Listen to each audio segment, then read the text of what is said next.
Was a tunnel really being dug southwards from Davison's to Gantenbrink's chamber, as we had heard? Dozens of rumors concerning Egypt are circulating at any given time. Many of them emanate from people with only the slightest familiarity with concrete facts about Giza. The source of this particular rumor, though, was Thomas Danley, an acoustics engineer and NASA consultant for 2 space shuttle missions, who specializes in acoustic levitation, raising objects through the use of sound and vibration.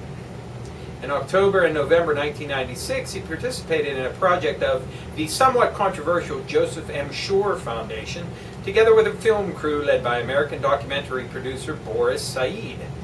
They were going to perform acoustic experiments in the Great Pyramid on camera and had official permission to spend 4 nights there.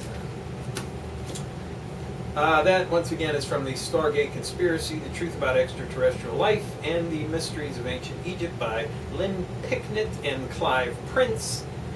Fascinating story. Hello, and welcome to another edition of the Stench of Truth. I would like to talk about a few issues. Number one, I saw in a news story yesterday that the comprehensive energy bill is dead. Now that made me remember a very similar story being reported a while back that said the health care reform legislation was dead. So, if we're being told that this fucking thing is dead, it's a guarantee that the motherfucker is going to pass. We need to be on top of this more than anything else, because this is the next thing that's going to lead us into utter and complete destitution as individuals in this fucking country. It's not bad enough that we're under attack from every possible fucking side, but now every fucking thing that you buy and all of your energy consumption will have a massive new fucking tax. So, when you hear of the demise of something in the media and how we can't possibly bring this about because we just don't have enough votes, don't believe the fucking bullshit. Be on your guard for this. It may not happen right now. It's poised to be shoved down our throats after the elections in November, during the lame duck Congress. Oh yes. When the media says something is done and finished, look for it to be jammed up your butt. That's right. So be on the lookout for carbon tax and the cap and trade scheme, because it's coming, folks. It's coming with a vengeance. Now that the totally fucking controlled media declares that it's a dead issue, well, I guess we should all just turn our eyes away and not even think about it anymore, because it's not going anywhere. They're not going to pass it. Fucking lies! Be on top of it now like you've never been. Now, there's another thing that's going on right now. You have to remember that we are in a class war, okay? It is the rich, that is not just the guy who makes $100,000 a year. That guy's not rich, not in this society. We're talking about the mega multi-millionaires and billionaires, and the super rich multinational corporations, and the mega rich banks and finance capital institutions, okay? In other words, Wall Street and all of the big fucking players. They're the fucking rich. They are the fucking enemy, okay? Who is the other side? Every fucking buddy else.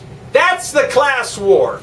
Do not buy into the bullshit that some people are trying to tell you. They're trying to turn people in this society against their fellows because they happen to make a little bit more money, maybe have a little bit better benefits, because they have a union, because they fought for that, because they have it. If they happen to have a pension with a defined pension benefit plan, do not begrudge these fucking people. Do not bite on that bait. Because that's what it is. They're trying to turn us against each other. Don't let them do it. Stay focused on who the real fucking enemy is here in this class war. It's the ultra rich against everybody else. And all of us are everybody else.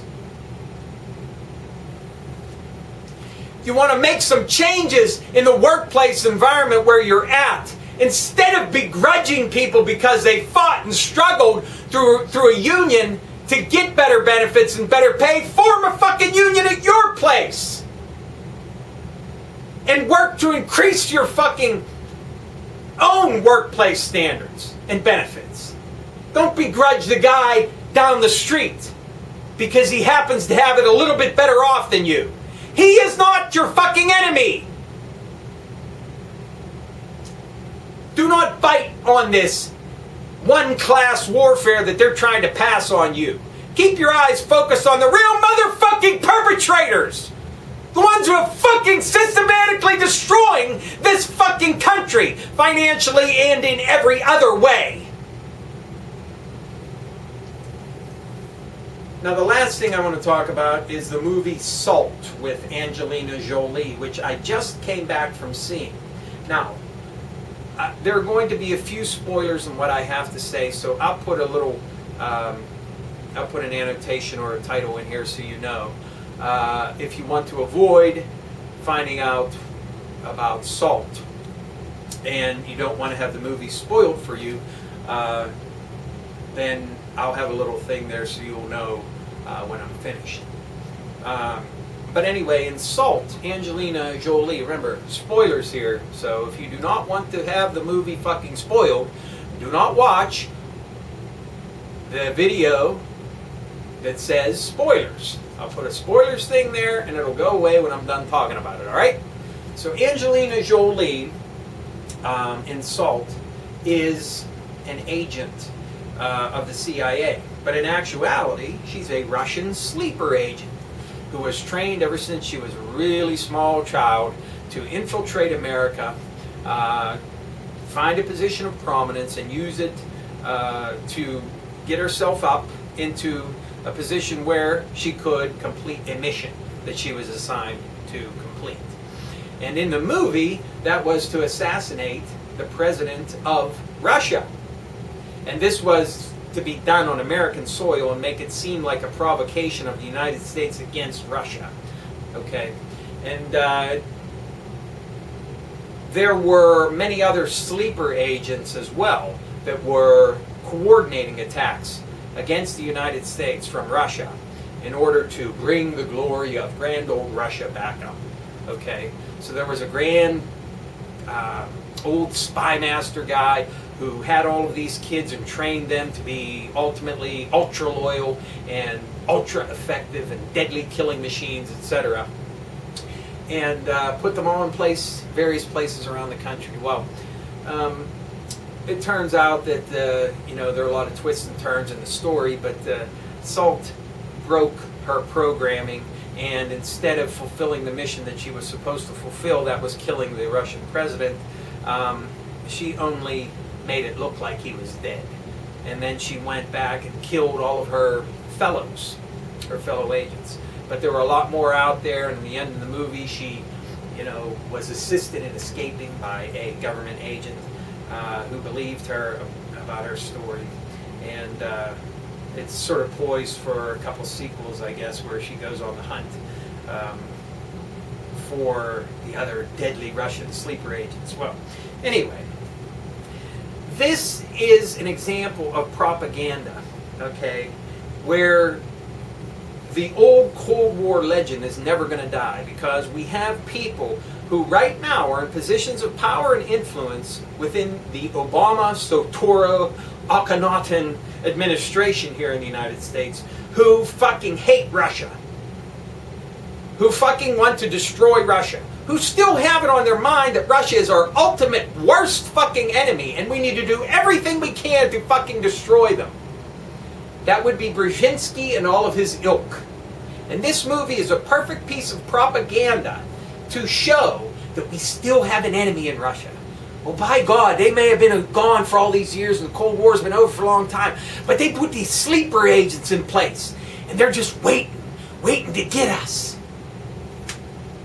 I hate this anti-Russian sentiment because there comes a point in time where you have to start making allies instead of making fucking everybody in the country, everybody around the fucking world hate this motherfucking country. We should be making allies. We should be trying to determine what countries best we could join with. And I think Russia would be a good place to start. Instead of promulgating war in every fucking place around the world, why not try to have some kind of allies somewhere? And the rapprochement between Obama, Sotura, Akhenaten, and Medvedev recently was overshadowed by the Russian spy ring. Not coincidence. Nothing is fucking coincidence. There are no coincidences. Everything happens for a fucking reason. And those Russian spies were all plastered over the news just when Obama, Sotura, Akhenaten was making nice with Medvedev. So, just something to think about. Remember that Hollywood and the media in general is just a propaganda machine. You can't watch a movie without watching it with your eyes open to the message they're trying to send to you and to the ulterior motive that the movie represents. It's not merely a form of entertainment, it's a form of entrainment. Do not ever forget it. Thank you. Good night.